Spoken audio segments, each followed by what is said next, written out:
राम राम, नमस्ते, सत श्री अकाल, आदाब, अस्सलाम वालेकुम। मैं हूं Paras Kataria, you are watching Kataria TV. तो गाइस, कैसे हो आप सब लोग? आई होप आप सब लोग बढ़िया होंगे। और ये जो वीडियो मैं बनाने जा रहा हूं, कैनेडियन इमिग्रेशन की तरफ से एक न्यूज़ आई है। पोस्ट ग्रेजुएशन वर्क परमिट जो स्टूडेंट्स लेते हैं यहाँ पे, पीजीडब्ल्यूपी, जो हर एक स्टूडेंट जिसके लिए यहाँ पे आता है, जिसके लिए पढ़ाई करता है, because after studies they want to do job, और जॉब काम करने के लिए आपको यहाँ पे पीजीडब्ल्यूपी की जरूरत होती है, पोस्ट ग्रेजुएशन वर्क परमिट। सो उसी के रिगार्डिंग कुछ नए रूल्स निकाले हैं। सब स्टूडेंट्स के लिए नहीं है, खैर जिनके लिए भी है उनके लिए बहुत ज़्यादा फायदा है। और ये रूल निकाला है because of corona virus. Corona virus ना आता तो ये रूल भी ना आता। बेसिकली होता क्या है, जब आप यहाँ पे स्टडीज कर लेते हो तो आपको स्टडीज के बाद वर्क परमिट मिलता है। क्यूबेक में ऑलमोस्ट सारे कॉलेजेस में मिलता है, और अगर आप क्यूबेक से बाहर निकल जाते हो तो आपको सिर्फ पब्लिक कॉलेजेस में मिलता है, प्राइवेट कॉलेजेस में नहीं मिलता। तो please make this thing very clear, वहाँ पे पब्लिक कॉलेज में ही मिलता है सिर्फ। सो हर एक स्टूडेंट की क्यूरियोसिटी होती है कि यार उसको वर्क परमिट मिलेगा, और 3 साल का मिलेगा अगर वो 2 साल की स्टडी करेगा, अगर 1 साल की स्टडी करेगा तो 1 साल का वर्क परमिट मिलेगा। After getting work permit PGWP, होता क्या है कि आपको परमानेंट रेजिडेंसी लेने के लिए, पीआर इन कनाडा होने के लिए आपको वर्क एक्सपीरियंस की ज़रूरत होती है। और डिपेंड करता है कि आपके पीछे से क्या पॉइंट बन रहे हैं। जैसे एक्सप्रेस एंट्री के लिए अगर आपने ग्रेजुएशन कर रखी है इंडिया से, तो एक्सप्रेस एंट्री में वो ग्रेजुएशन के पॉइंट ऐड हो जाएंगे, और आपने यहाँ पे स्टडी की है उसके पॉइंट। तो ऐसे ही डिफरेंट डिफरेंट क्राइटेरिया होते हैं, जो पीएनपी के डिफरेंट है, हर एक चीज़ के डिफरेंट होते हैं। तो क्राइटेरिया के हिसाब से आपको वर्क एक्सपीरियंस की जरूरत होती है।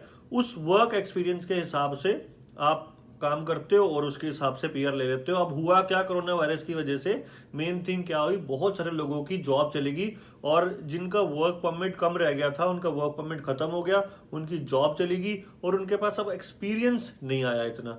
सो जब एक्सपीरियंस नहीं आया तो उनकी परमानेंट रेजिडेंसी में प्रॉब्लम आ रही है। तो इस चीज को देखते हुए कनेडियन इमिग्रेशन ने बहुत अच्छा रूल निकाला है। 8 जनवरी को ये रूल निकाला था, और ऑलमोस्ट 52,000 बच्चे उन्होंने कैलकुलेट करे, ऐसे निकले हैं जो 52,000 बच्चे जिनके पास वर्क परमिट था, पीजीडब्ल्यूपी था 3 इयर्स का, but because of corona virus क्या हुआ कि उनका काम छूट गया, या फिर खत्म हो गया, या फिर प्रॉपर तरह से उनको एक्सपीरियंस नहीं मिल पाया, और उस वजह से उनको परमानेंट रेजिडेंसी में प्रॉब्लम आ रही है।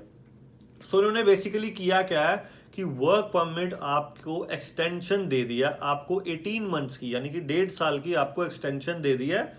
और ये सिर्फ उनको दिए जनवरी को खत्म हो रहा है या 30 जनवरी के बाद खत्म हो रहा है। सो देर आर 3 क्राइटेरिया, ये आपकी स्क्रीन के सामने आ रहे हैं। You must have PGWP that expire on or after January 30, 2020, or a PGWP that expire in 4 months or less than the date of application. सो जिनका भी वर्क परमिट आफ्टर 30 जनवरी के बाद 2020 में फिनिश हो रहा है, या 30 जनवरी को भी फिनिश हुआ है, वो भी इस क्राइटेरिया के अंदर आते हैं और वो अपना अप्लाई कर सकते हैं। अगला जो इनका है, you need to be in Canada, आपको कनाडा में ही होना चाहिए। और अगला जो इनका पॉइंट है, you need to have a valid temporary status or be applying to restore your status.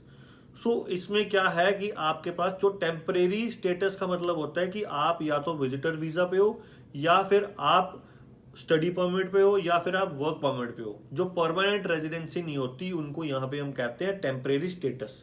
So temporary status आपका है, या फिर रिस्टोरेशन में जाना होगा। तो अगर आपका एक्सपायर हो गया, सपोज करो जनवरी 30 के बाद एक्सपायर हो चुका है आपका, but now you are eligible to restore that for 1.5 more year.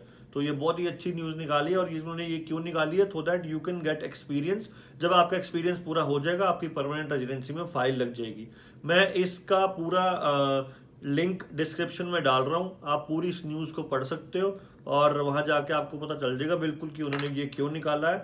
और एज यू नो कि जो स्टूडेंट्स आते हैं यहाँ पे, इंटरनेशनल स्टूडेंट्स, वो इकोनॉमी में बहुत ज़्यादा हेल्प करते हैं बूस्ट करने में कनाडा की। जैसे कि अब आ नहीं रहे, but Canada is really helping all the international students कि उनको यहाँ पे परमानेंट रेजिडेंसी मिले जब उन्होंने अपनी स्टडी पूरी की है। मोर देन 99% स्टूडेंट्स अगर विलिंग हो, अगर चाहे वो, तो यहाँ पे परमानेंट रेजिडेंसी ले सकते हैं। 1% ऐसा होता है जो लेना नहीं चाहते, या फिर कुछ दूसरे गलत कामों में चले जाते हैं। सो इट्स बेटर कि अगर आप इस क्राइटेरिया में आते हो तो अपना पोस्ट ग्रेजुएशन वर्क परमिट आप एक्सटेंड करवाओ, अपना ले लो 1.5 ईयर के लिए, एंड आप अपनी परमानेंट रेजिडेंसी की फाइल एक्सपीरियंस के बाद अप्लाई कर सकते हो। सो दिस इज ऑल, यही न्यूज़ बतानी थी, and thank you so much for watching this video. Thank you so much for that many subscribers. ऐसे ही प्यार करते रहो। Keep watching, keep supporting Kataria TV. Stay healthy, stay fit. Peace.